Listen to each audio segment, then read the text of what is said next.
Hi, my name is Jennifer Smith from the Coping with Depression blog at HealthyPlace.com. And today I'd like to talk about triggers that can send me back into negative coping mechanisms to deal with my depression. I know what the coping mechanisms are that I should be using. I have therapy, so I know what's healthy and what isn't. But, sometimes with depression, it's easier to fall back into those negative habits. And it gets even easier to do that when I have, when I have certain triggers take place. One of those triggers that I've been dealing with lately is I have put on some weight. When that happens, it really fuels those negative thoughts in my mind, and I start to feel like it doesn't really matter whether or not I eat healthy, doesn't matter if I exercise, and so I just start eating more foods that are unhealthy. I stop doing the exercising that I know I should do that helps me to feel better every day, because I do find that when I eat healthy foods and when I exercise, it does help me to be in a better, frame of mind.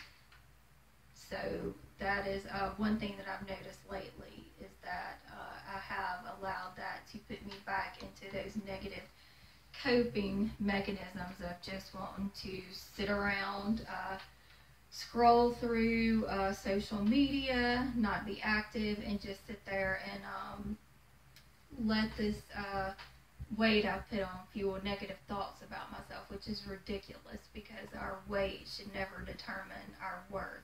And so I need to move past that. But those of you with depression know that if you find just one thing about yourself that you don't feel good about, that it fuels those negative thoughts. So that's one of the triggers that I'm dealing with right now.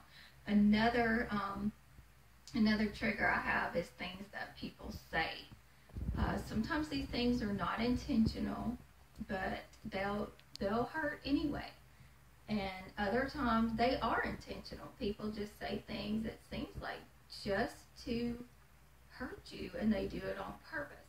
So of course these situations are going to trigger negative thoughts, which then will trigger those negative habits, those negative coping mechanisms to come back. And I've seen that in my life lately some too, because I've been told that depression is an excuse that I use.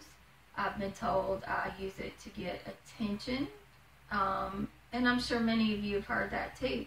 And if you hear that enough, you internalize that, and that's just made me close in also, not want to talk to people who are my friends, not want to get to meet new people, not want to go out anymore. And again, I just have this chair I sit in when I start doing these negative habits again.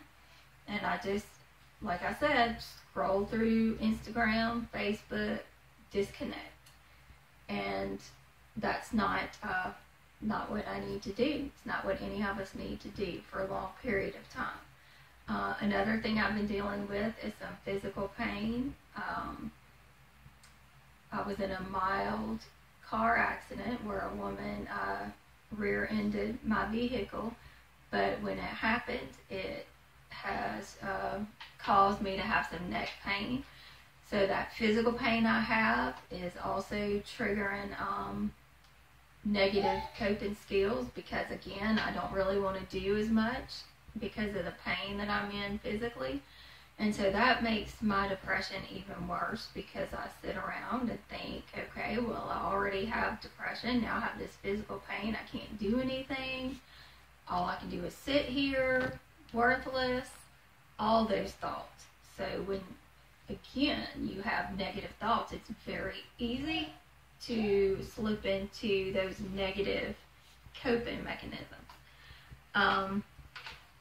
Finally, I've been dealing with some friends some who just faded away over time when my daughter, her significant and severe special needs became evident. Some dropped out immediately, some faded. As my depression reached its pinnacle when I nearly killed myself, some friends faded, some just disappeared immediately. And excuse me. And then I have one of my children who came out as bisexual last year. And if you don't think that will make some so-called friends drop you like a hot potato, let me tell you it does. And that is painful. It's painful for my child, which hurts me. And it's also painful for me because people who are your friends should be your friends.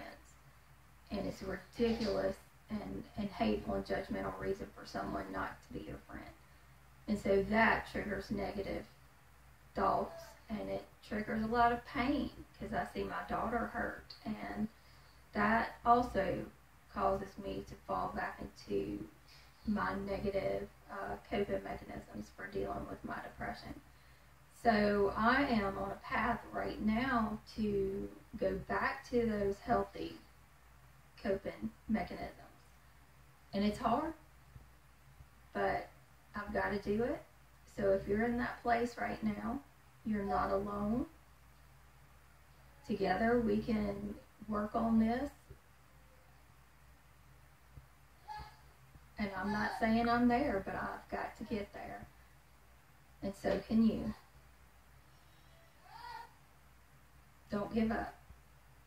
Again, I'm Jennifer Smith from the Coping with Depression blog at HealthyPlace.com.